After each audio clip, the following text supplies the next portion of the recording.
Analisis komparatif adalah teknik analisis yang membandingkan dua atau lebih entitas, seperti produk, ide, fenomena, atau data, untuk mengidentifikasi kesamaan, perbedaan, kelebihan, dan kekurangan. Tujuan utama dari analisis ini adalah untuk memberikan pemahaman yang lebih baik tentang masing-masing entitas yang dibandingkan dan membantu pengambilan keputusan berdasarkan perbandingan yang mendalam. Langkah-langkah dalam analisis komparatif. 1. Penentuan kriteria perbandingan. Tentukan aspek atau kriteria yang akan dibandingkan, misalnya kualitas, biaya, efisiensi, atau hasil dari dua entitas yang berbeda. 2. Pengumpulan data. Pengumpulan data. Kumpulkan data yang relevan tentang entitas yang dibandingkan. Ini bisa berupa data kuantitatif, misalnya harga, waktu, jumlah, atau kualitatif, misalnya pengalaman pengguna, fitur, atau penilaian. 3. Perbandingan aspek utama. Lakukan perbandingan berdasarkan kriteria yang telah ditetapkan. Misalnya, membandingkan produk berdasarkan harga, durabilitas, dan fitur tambahan. 4.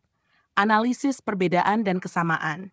Identifikasi di mana entitas memiliki kesamaan dan di mana mereka berbeda. Ini bisa membantu dalam menilai mana yang lebih baik untuk tujuan tertentu. 5. Penarikan kesimpulan. Berdasarkan analisis, tarik kesimpulan tentang entitas mana yang lebih sesuai dengan kebutuhan atau tujuan yang diinginkan.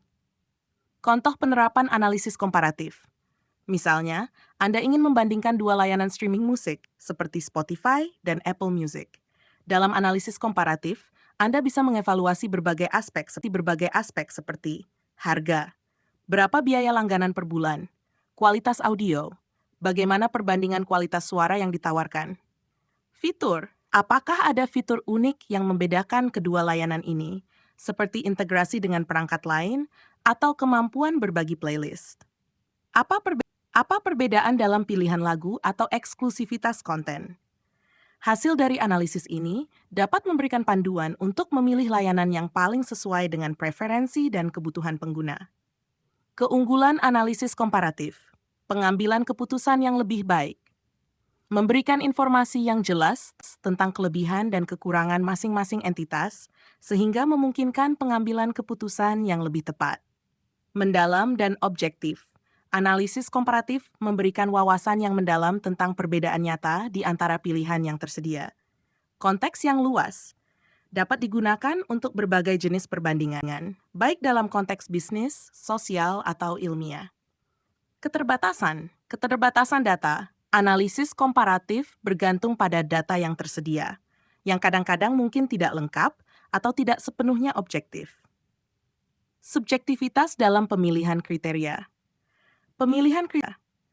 Pemilihan kriteria untuk perbandingan bisa mempengaruhi hasil analisis, terutama jika dipengaruhi oleh bias. Secara keseluruhan, analisis komparatif adalah alat yang sangat berguna untuk membantu dalam pengambilan keputusan berbasis data yang terperinci.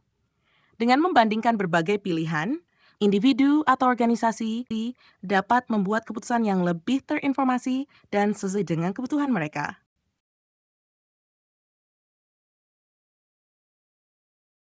Demikian, semoga bermanfaat.